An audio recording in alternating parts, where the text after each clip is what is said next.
What's happening, everybody? This is Sir Joseph, and welcome back to Final Fantasy IX Weapon Man Run. Before I start this video, I'd like to issue a disclaimer. The content in this video is not suitable for viewers under the age of 13. So if you're under the age of 13 and you're watching this, be accompanied by a parent or guardian, or I don't know, whatever. It's just, the content is not suitable for viewers under the age of 13. Anyways, so also I want to warn all of you, the viewers, right now. This video is going to have plot dumping, a lot of plot dumping. Yeah, so get ready. So last time we were in Alexandria with Vivi, and Blank wants Vivi to go to Ruby's play with us, so that's what we're gonna do. Yeah. And yeah, so yeah. And that's how we advance the plot here. Yeah. Like I said, a lot of plot dumping, a lot of dialogue, not a lot of fighting, not a lot of gameplay, none of that stuff. So yeah, be prepared. So here we are. Ruby doesn't know who Vivi is. This is the first time she's met Vivi, actually, which is crazy enough because we're pretty much halfway through the game. So, and Vivi calls Cinna Uncle Cinna, and yeah, so Ruby's gonna start her little play, and Vivi and Cinna are gonna hang out and watch, and here comes Blank, and Blank tried to finagle his way into going to the play without getting caught by Ruby, or without Ruby thinking that he was late to it. So yeah, didn't work. Ruby caught him anyways. Heh, too bad. And here we are with the coronation of Princess Garnet now. Yeah. And yep. And here we are. Here we are. And here's an interesting thing that happens, is that you get all the, or three of the stones that contain Garnet's innate summons. So you get the Ifrit summon, the Shiva summon, and the Adamus summon. Yeah. And apparently Steiner just wants to hang out here and watch as he awkwardly circles around the room, and there he goes. He salutes about over 9,000 times, right? And yeah, even Beatrix is like, well, I don't know if you want to seize it on. This stuff's kind of formal, and it's almost like Garnet is so removed from her life as a princess that she kind of doesn't want to go back to it, and that's kind of the point of this segment here, is that Garnet's almost like really, like, she's really uncomfortable almost with the coronation because she doesn't really like being part of royalty anymore. So and here's Eiko, who wants to now win Zidane over since Zidane and Garnet can't really hang out anymore. So now Eiko wants to win over Zidane. Wants Tot to help her doing this. She assumes that Tot is extremely smart and talented in the ways of writing and stuff, so yeah. And Tot sees that Eiko has a horn, and now we get some good backstory about how Garnet's horn was removed, which I actually like about this segment. Probably the only thing I like about it. So what you're seeing here in the background here, this is the Alexandria harbor. You can actually enter this harbor in a little bit after all this plot dumping takes place. So, and what Tot is describing here is the beginning first scene of the entire game. if you remember, it's a big big storm with a boat and a girl and her mom. Yeah, the girl and her mom is Garnet and her mom.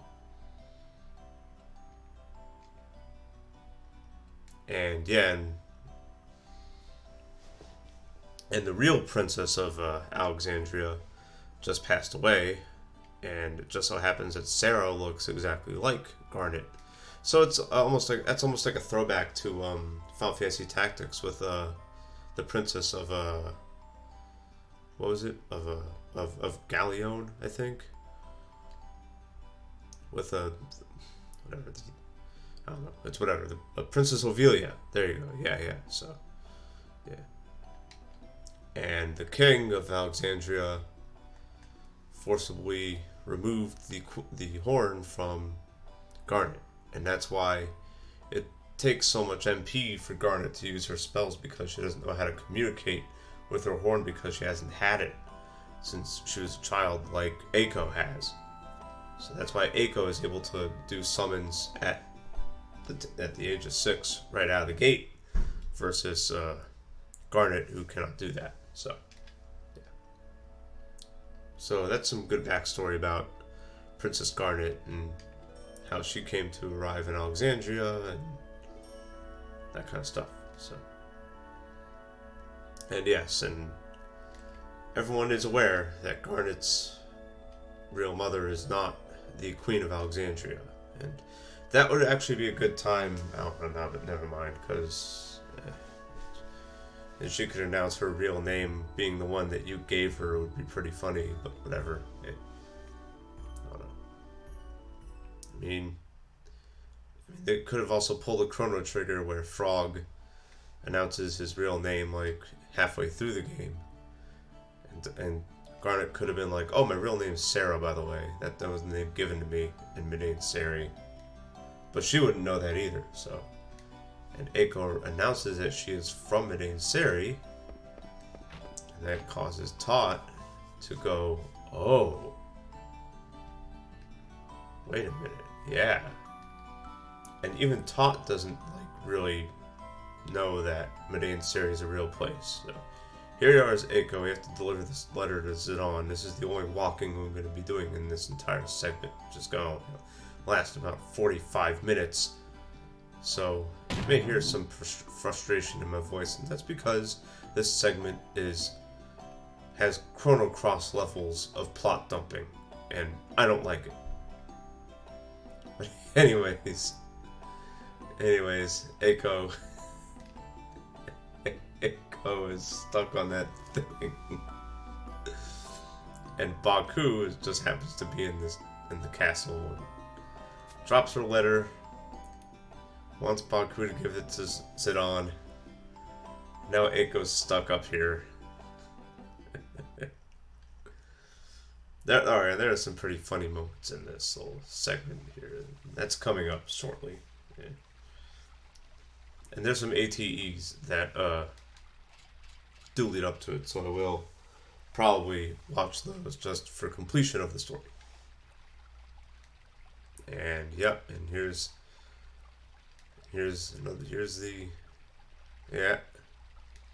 Steiner has to admit that Baku saved Steiner's life. This is their first encounter for a while. Yeah.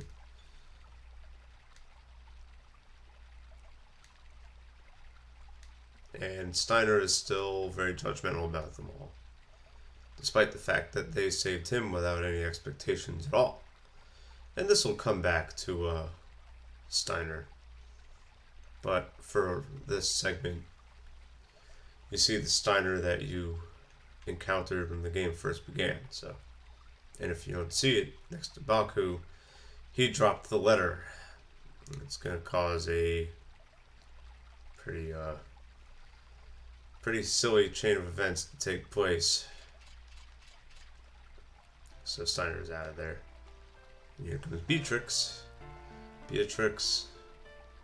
She's like, "Oh, it was Steiner." Yep, and yeah. Mm-hmm.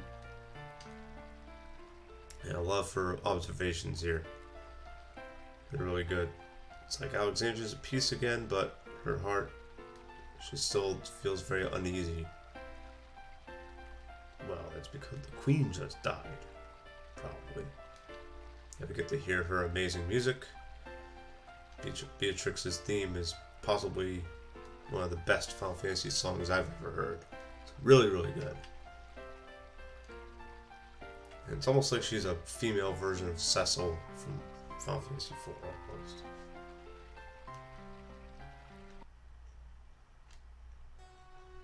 And here we are in Zidane. Zidane, his heart is, yeah, he's in a bad way right now. Yeah, he is in a bad way. Because she got taken from him in probably the worst of ways, which is circumstantial, you know?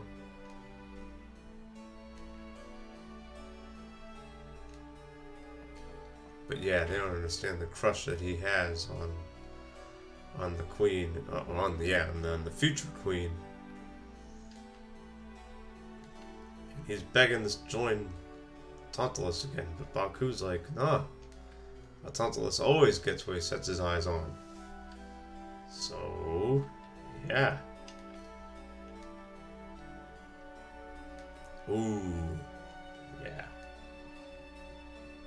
So, yeah. So, and like I said, children or like little kids in this game are the most honest characters, whether they're NPCs or they're playable characters like Vivi. Vivi just goes, let's go see Sarah. Yeah.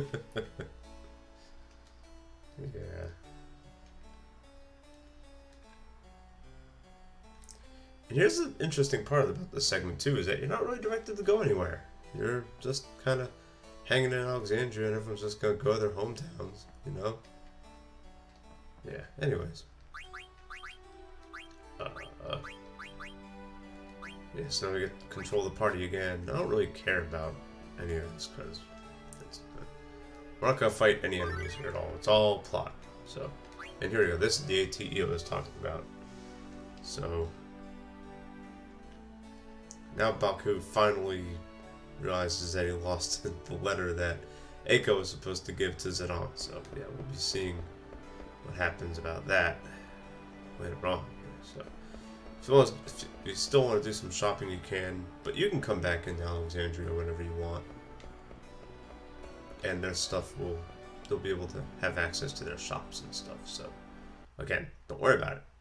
There's no boss or anything for another probably hour and some change of gameplay. Oh, and here's Freya, and uh-oh. What's gonna happen here? Fight between Amaranth and Freya for some reason. I mean, Freya's kind of worked up, and Amaranth is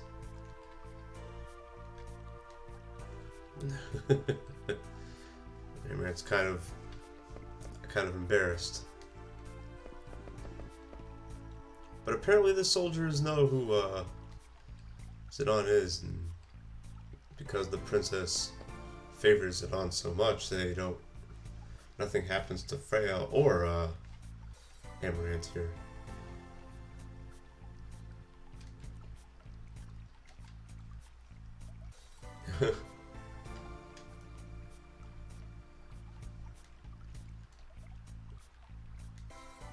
And yeah, so and Freya's right. And this is more of the reason why Zidane's upset, is because he wants to protect Garnet more than, be her boyfriend. Like, she knows that Zidane's really good, or Zidane knows that he's really good at protecting Garnet, so he's kind of scared too. And Freya surmised right. And we'll learn the backstory between Amaranth and Zidane in a little bit, actually. So, yeah. Know that there is something you can find here. Lots of money. Yeah. And you can also get something over here. A phoenix pinion. Nice. So let's go into the castle. Let's go into the castle, and there's a couple more items I can find on the ground when I'm in the courtyard. Come on, boat. Get there, please. I want to finish up most of the stuff. If I'm going through the text a little bit fast, it's only because I want this segment of the game to frickin' end. So yeah.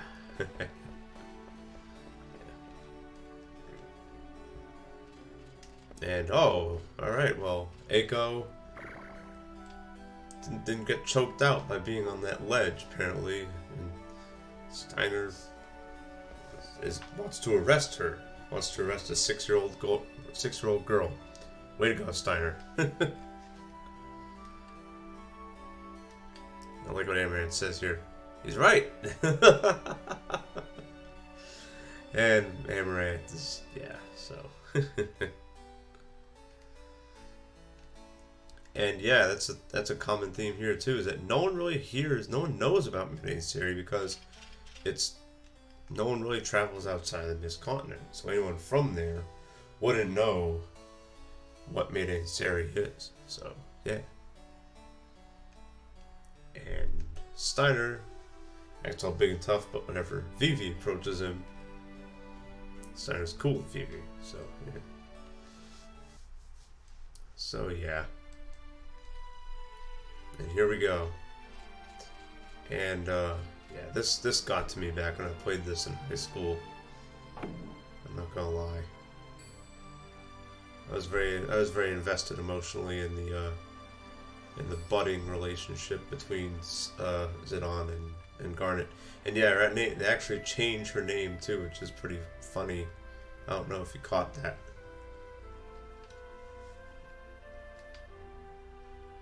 And Zidane's speechless because Zidane has nothing.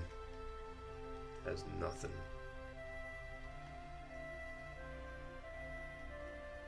And yeah.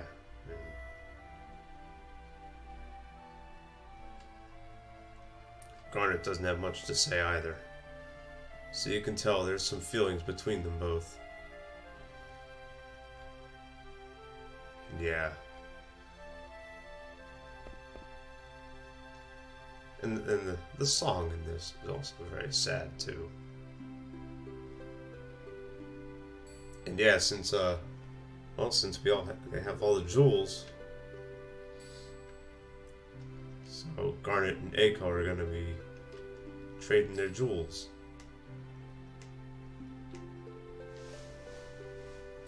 Yeah, and so there she goes. There she goes. And yeah, it's like I said, the kids in this game are way more honest and way more forthright than any, I guess, grown individual in this game. And Zidane was just so upset that he likes her so much that he couldn't say what he wanted to say. And it's not how he feels. He's really mad that he can't be with her anymore. And it's unfortunate. And, I think anyone who's dealt with having a person who they like just get taken away from them feels like that. And at about the time this game came out, I had a crush on this cheerleader in high school who kind of rejected me really harshly. So, I was feeling that because, I was feeling that.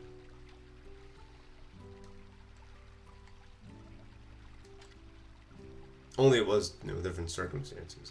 I earned the rejection. I earned the rejection by being, by by chasing the girl around like a lost puppy. There's consequences for doing that. And I learned, but it took a while for me to learn that. Now I did, and I'm good now. But back then, I really felt like really felt very hurt after that happened.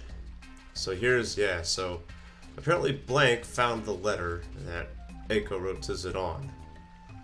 So it's been getting passed on. and Steiner. And this is now Steiner has a hold of it now. And yeah. Oh, you can't believe it. It's a love letter. Oh, who wrote it to whom? He asks. Oh, there's no one wrote it to anybody. Yeah. And Steiner's thinking, oh man, it could have been anybody. Could it have been Beatrix?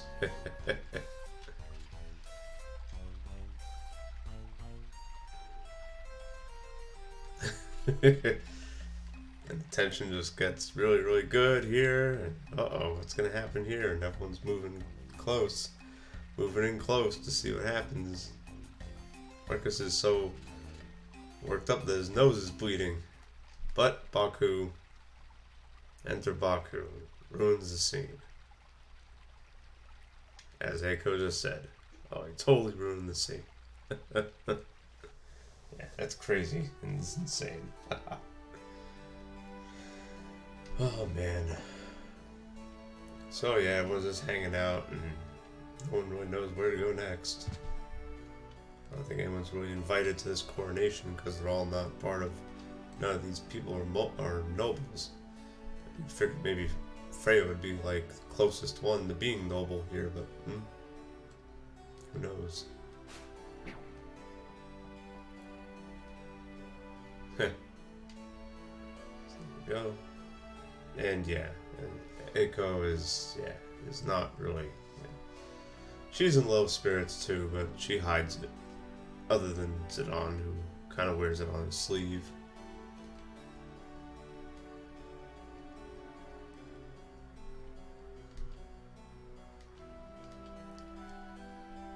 And yeah, and so this is where the card game finally becomes relevant. So there's a tournament in Treno, and if you win it, you get a really good accessory. So I want to win it and get this excellent, awesome accessory, which I have a save. I played ahead and made a save ahead of time, where I won it anyways. So even win or lose doesn't matter. I'm going to use a different save and load a different save anyways. And I'll explain that much later on. So, yeah. That's right. Yep.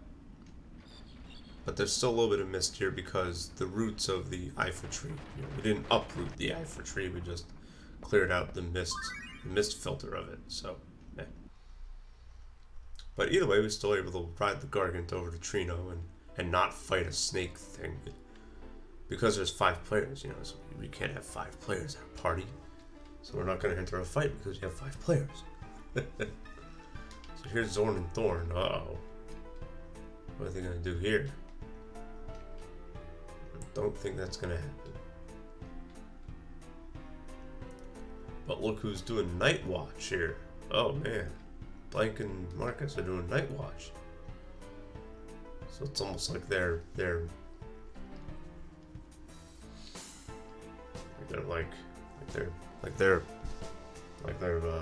what mercenary guards or whatever. Zorn and Thorn are getting away from them. I wonder what they're gonna do.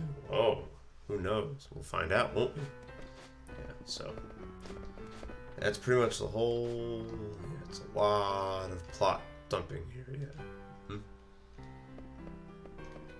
And Amaranth has been here before, as we'll find out.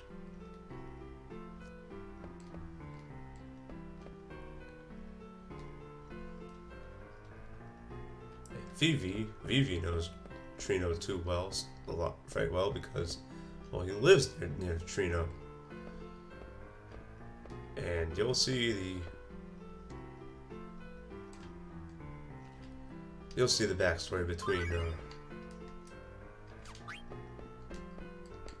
between what's called Amaranth and Zidane, and yeah, I guess I'll select this one too.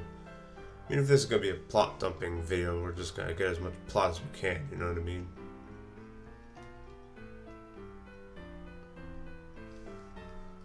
So Eiko, yeah. So even at the age of 6 years old, Eiko knows about the dynamic between Zidane and Garnet. So yeah. And Zidane doesn't want to be too, doesn't want to be too needy or whatever. So yeah, so. But guess what this leads to?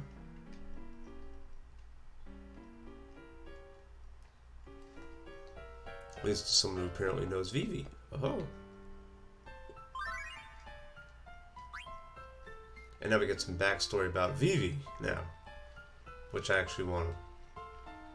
Which I'd like to explore a little bit. So...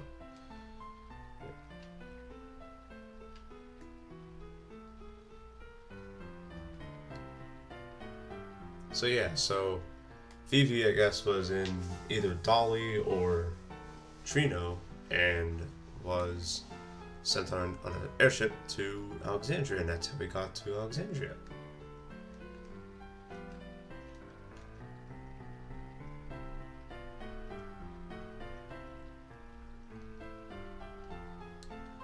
But no one's there anymore. And Vivi may as well, yeah. I don't think that affects anything. It might, I think, affect something. I don't remember though. Whatever. We got even more, so check this out.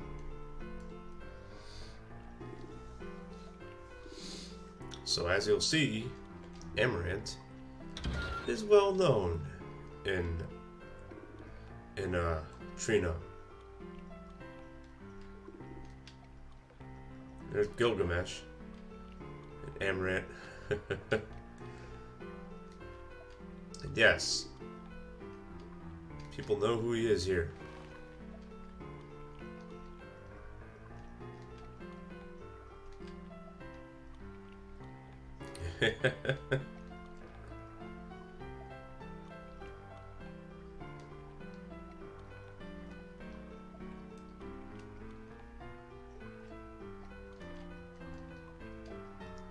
And yeah, and Echo just kind of wandering around,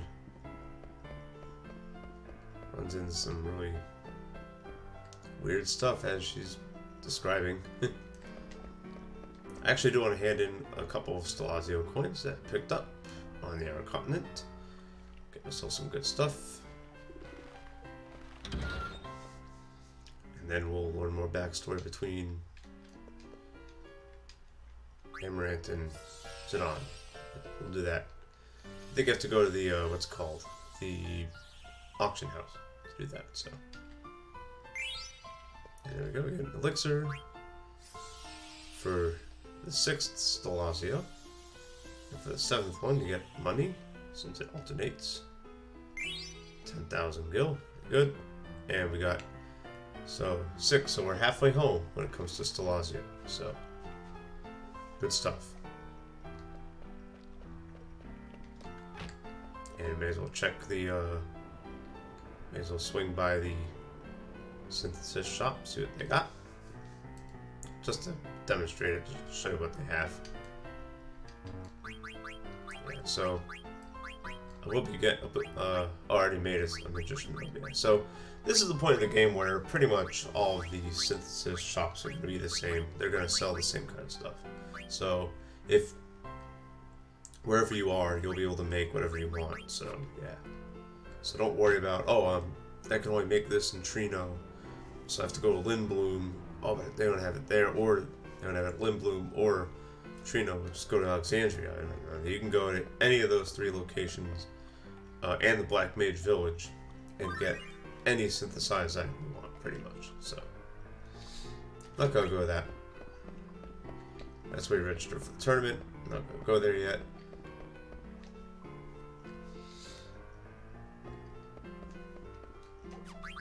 Oh, nah, whoops.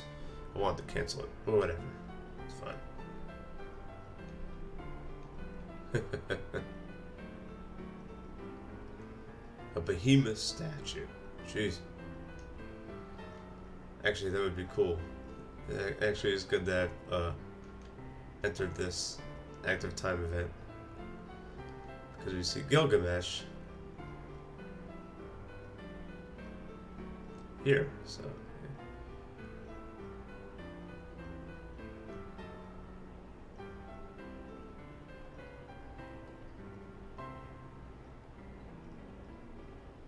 And look at this.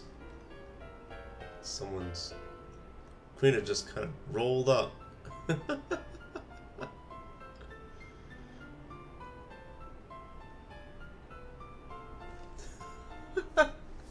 And Gilgamesh is coming up with all kinds of crazy solutions and whatever. But for entering that time event, I forgot about it. Gilgamesh drops a Chimera armlet. Heh, I forgot all about that. The reason I didn't really care is because you can buy them. You can buy them later on. But yeah, so there you go. Good stuff. Let's head over to the weapon shop and see what they got here. So the reason why I said, oh, buy the mithril stuff, mithril sword and mithril armor or whatever, is because starting this act, in Act 3, can't buy it here anymore. So yeah. Same with the, mithril helmet you can buy, that's fine. And mithril armor you can get, but you can't get mithril sword. And there is a weapon you can make. There's a another monster you can fight. Catoblepus, inflict stone, other stuff like that. Pretty strong. Not gonna fight it yet. I'll fight him later on. There's a really powerful endgame weapon or armor that you can get at the end of the game, and you need a mithril sword. I think 2 of them, or 1 mithril sword and something else to make it. So, yeah. And here's more stuff here. I'm actually gonna buy that dark matter. What happened there? So I want to wait this out a little bit. Actually, no, I'll be okay without it. Never mind. I forgot. This is Weapon Man, not doing anything.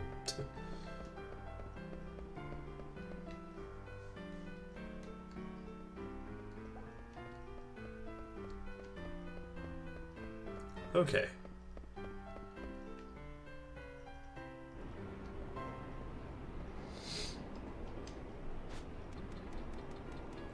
I'm certain there was another active time event I could enter where you get backstory between Zidane and whatever. Zidane and Amaranth. I think I have to go to a certain place. I don't remember. I'll figure it out, I guess.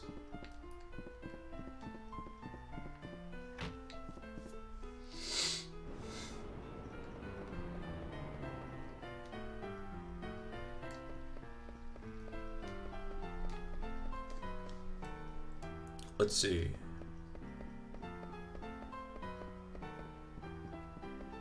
Let's go back to Todd's house and see what happens.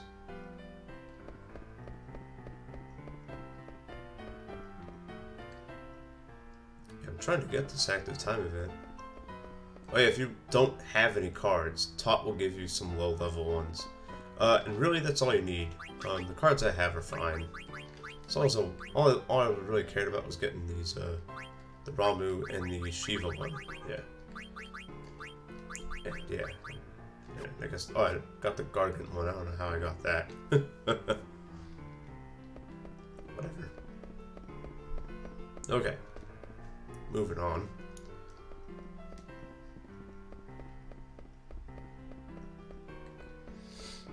I think I have to enter the tournament and, like, play a game or something like that. Yeah, I think I have to get through the game a little bit before... through the tournament a little bit before seeing the backstory between Zidane and whatever, so, yeah.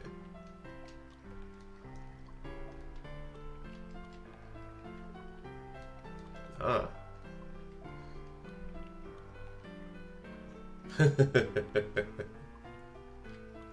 So Zidane gets over Garnet pretty quickly. As he really wants to meet this champion who's a attractive woman and attractive sailor. Yeah, so that's right up Zidane's alley. So here we go. Tournament's starting. I hope. What's going on? Oh, okay. Oh, yeah, and it's because this is the very first card game I've played. It's going to give me a tutorial, which is fine. So you need 5 cards to play, and you want to look for cards with a lot of directions. but I do want to send my strong cards here. So, yeah.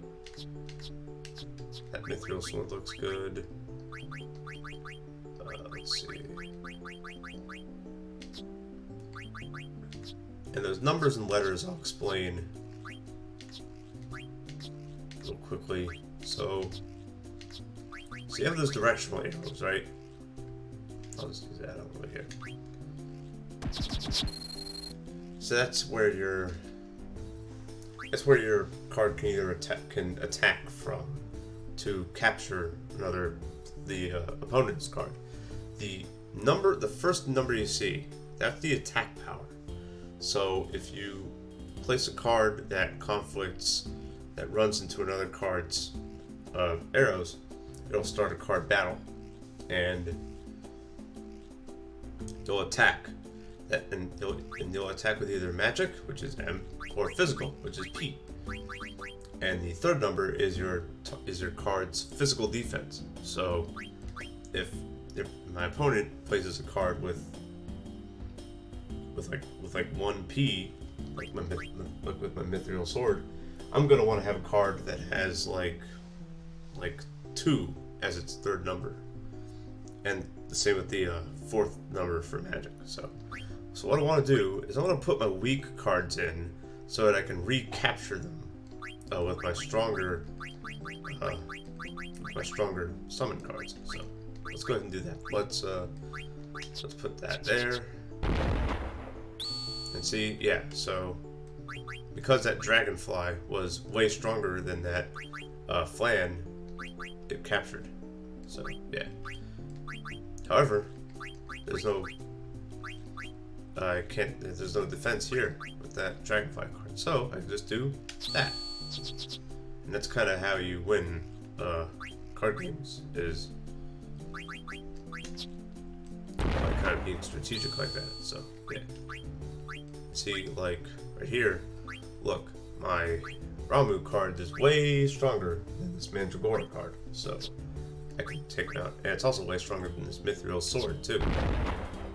So there you go. Very nice. However, I think I lost this. Nope, we are good. Perfect. So there you go. And now when you win, whatever cards you turned blue, you can take from your opponent. So I'll take the Mandragora card. Yeah, sounds good. And you can save after every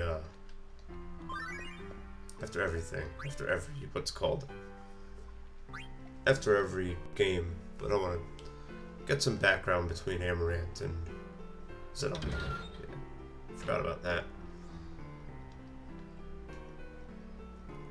And within moments, Freya and Amaranth are getting along.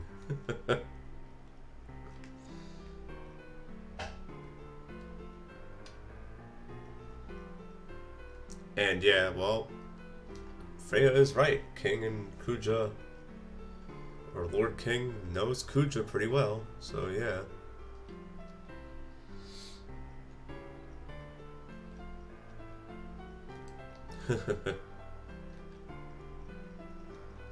And yeah, security guard. That's who Amaranth was back in the day.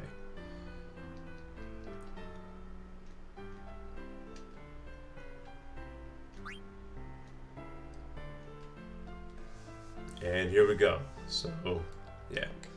I'll go ahead and head into the second round. May as well. Put up the same kind of cards as before. I'll put up that Mandragora one, actually. The Crawler one's actually pretty good, too. Perfect, yeah, that'll work. And you have an advantage when the opponent goes first, because then you get to react to that. So, perfect. There you go. So let's see. I actually want to put the... There you go. Put that one there. Good. Yeah, and sometimes it goes like this, where you just take turns just grabbing each other's cards. However, here we go. That's what I'm talking about. Perfect. Now these summon cards actually, they struggle against physical cards, but whatever. Yeah. Perfect. There's a win. Excellent. I was going to grab that carry-on worm. It seems a little stronger than before, so there you go. So yeah, if you lost the other games, you can still replay the matches over and over until you win. This last match, however, if you lose, you'll lose. But whoa, yeah, wow. Yeah, so. The Lessons of Life one is that is what gives the background between Amaranth and Zidane here. So yeah. Oh.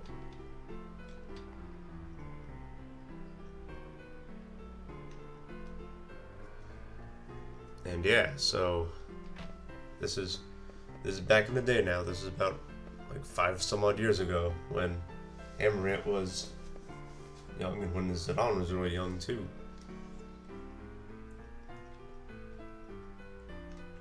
Haha. And there's Amaranth just picking fights. And there you go.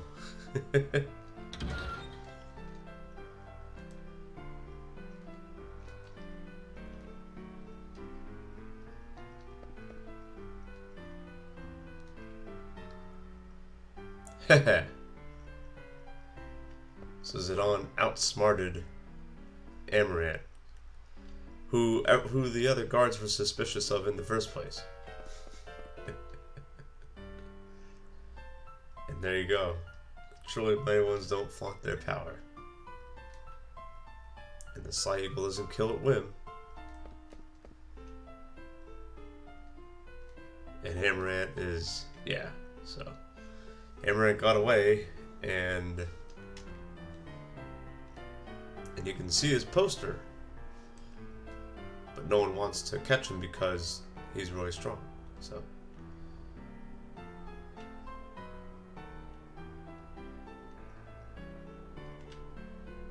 there you go. So this is why Amaranth was so interested in joining us when we first met him, because he had this background with Zidane. So I like what she says here. Honesty is a virtue. That's if you can manage to stay alive. Ooh, it's deep. It's deep. It's deep, Miss Freya. And what you can do is I'll show you the wanted poster of Zidane. Yeah. So also check this out. Actually, yeah. Check this out here real quick.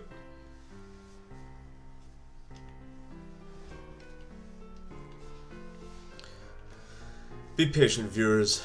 The plot dumping is going to be over pretty soon. I promise. I promise.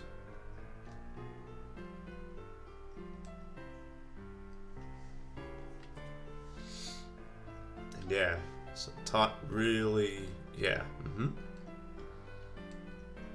Haha.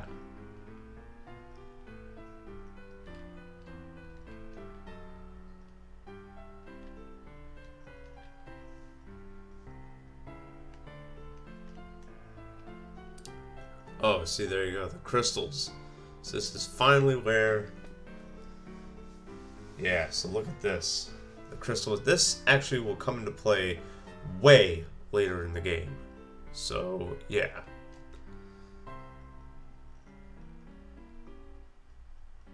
And that was 500 years ago. And we will learn all about that. And that's why I wanted to enter this active time event, because of the like I said, it's premonition, and it also gives a little bit of something we can go back to when the plot progresses even further. So, but that won't be for another probably I'd say like 2 or 3 or so game hours. So yeah, but here is the wanted guy. Look at that. That is Amaranth right there.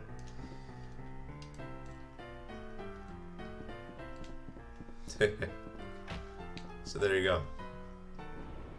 Okay, cool. Actually, here's what I'm gonna do.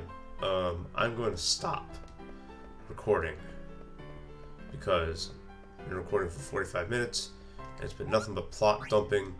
I'm gonna go ahead and save here, and we will take on the final opponent in the tournament, and and then do even more plot dumping next time on Final Fantasy IX Weapon Man Run. It's been Sir Joseph telling everyone to keep being awesome, stay strong, and Happy New Year! I forgot to say that. I'd like to wish everyone a very happy and healthy 2020, which in 1 year's time, or actually in like 11 months' time, in November, will be the 20th anniversary of this game coming out on PS1, which I think is really cool. So, yeah, nice. And now we'll cross that bridge when we get to it in about a year or so. That'll be amazing. Got big plans for that. Big plans. All right, everybody, take care.